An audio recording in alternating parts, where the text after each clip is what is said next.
Good afternoon everyone. এখন ঘড়িতে 3টে বেজে 20, দুপুর 3টে 20 বাজে।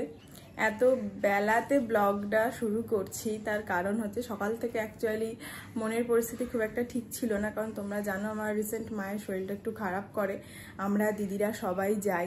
বাট তারপর মা একটা দিন রেস্ট নিয়ে ঠিক ছিল, অসুবিধা হয়নি। আমরা শনিবার দিন মধ্যরাতেই বেরিয়ে গেছিলাম প্রায়, তারপর রোববারটা স্টে করে সোমবার দিনকে চলে এসেছিলাম। তো মা ঠিকই ছিল, প্রেশারটা ফল্ট করে গেছিলো, তো মানে নেমে গেছিলো আর কি, তো মোটামুটি ঠিকই ছিল।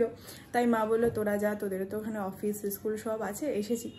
বাট মায়ের শরীরটা আবার একটু খারাপ করে কালকে থেকে, তো সেটা নিয়েই আর কি বাড়িতে কথা, দিদির সাথে কথা, এ সমস্ত হয়। তো সেটাই বাবাকে বললাম, আর দরকার নেই, তোমরা এখানে আসো, এখানে ডাক্তার দেখাও, চেক আপ করাও, তারপর দেখা যাবে। বেকার ওখানে ডাক্তার দেখিয়ে সময় নষ্ট না করাই ভালো। কিন্তু সমস্যার কাছে আমার বাবার অ্যাকচুয়ালি পায়ের প্রবলেম, যারা ডেলি ব্লগ দেখো তারা তো জানোই পায়ের একটু সমস্যা আছে, হাঁটুর প্রবলেম আছে, জার্নিতে একটু অসুবিধা হয়। অনেক দিন হয়ে গেল, বাবা মা তো আসেই না এখানে, এই একটাই ইস্যুতে। বাবা বলে তোরা আয়, এখানেই দেখা হয়ে যাবে। তো সেটাই বললাম, এবার ছাড়ো, আসতে হবে, এমার্জেন্সি হলে তো আসতে হবেই, কিছু করার নেই। আসো এখানে কিছুদিন থাকো, একটু তোমাদেরও ভালো লাগবে জায়গা চেঞ্জ হলে, আর ধীরে ধীরে ডাক্তার দেখাও, তারপর এই আর কি। তো সেটাই ঠিক হলো অনেকটা বেলাতে। ওরা আসবে হয়তো কাল, নতুবা হয়তো পরশু দিনকে, মায়ের শরীর বুঝে আসবে। বাকি এটা ঠিক হওয়ার পর আমি যেটা করলাম, ঘর পরিষ্কার করলাম। অ্যাকচুয়ালি আমার বাড়ির যা কন্ডিশন না, ওখানে এত ঝুল হয়ে গেছে চারিদিকে, যা তা অবস্থা। ওর জন্য সকাল থেকে ও আর আমি মিলে ওটো ঘরের পুরো ঝুল টুল ঝেড়ে দিয়ে অফিস চলে গেল। তার মাঝে আমি দুটো ভাত করলাম আর শুধু মাছের ঝোল করেছি, করে ও তো খেয়ে চলে গেল। তারপর ওই দরজার পিছনে আলনাটা আর কি, মানে ওটা জামা কাপড় ঝোলে যেখানে, সেটা পরিষ্কার করলাম, কারণ ওরা জামা কাপড় রাখবে এসে, স্বাভাবিক ব্যাপার। কাঠের আলমারির একটা তাক ফাঁকা করে দিলাম। তার সাথে ঘরে ডাস্টিং তো রয়েইছে, ঘর ঝাড় দেওয়া মোছা এগুলো তো রয়েছে, সাথে সাথে ওয়াশিং মেশিনটা চালিয়ে দিয়েছিলাম, জামা কাপড়গুলো মেরে দিলাম।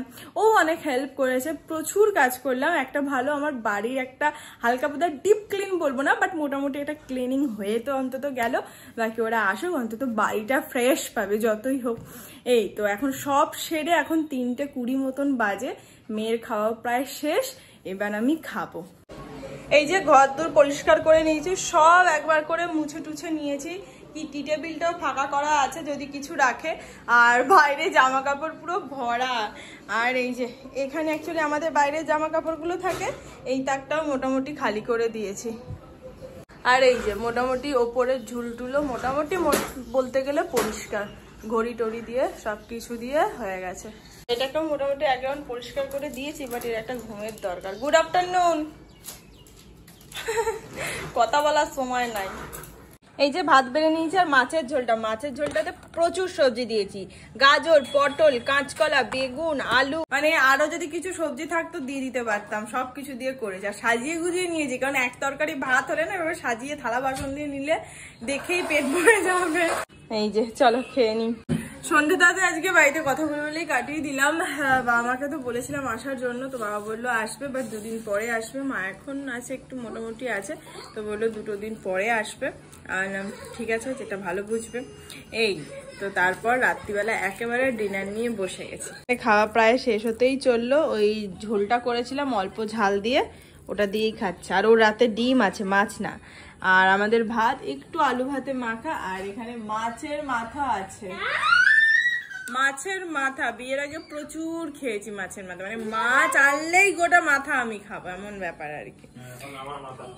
তোমার মাথা খাওয়া যাবে না, ইন্টারেস্ট নেই আমার তোমার মাথা খাওয়া। মাছের মাথা আমাকেই খেতে হতো, বাবাই খাওয়াতে, খাওয়া কি না বুদ্ধি হবে এই বলে। তো যাই হোক, খাবো আর কি করবো। খাবে আজকে তুমি মাছের মাথা আর কি? খেয়ে নেবে?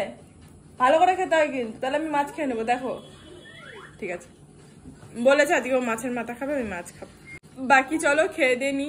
আজকে ব্লগটা এখানেই শেষ করছি, দেখা হচ্ছে নেক্সট ব্লগে। তখন সবাই খুব ভালো থেকো, সুস্থ থেকো, আর অবশ্যই সাবধানে থেকো। Ta-ta and good night, by.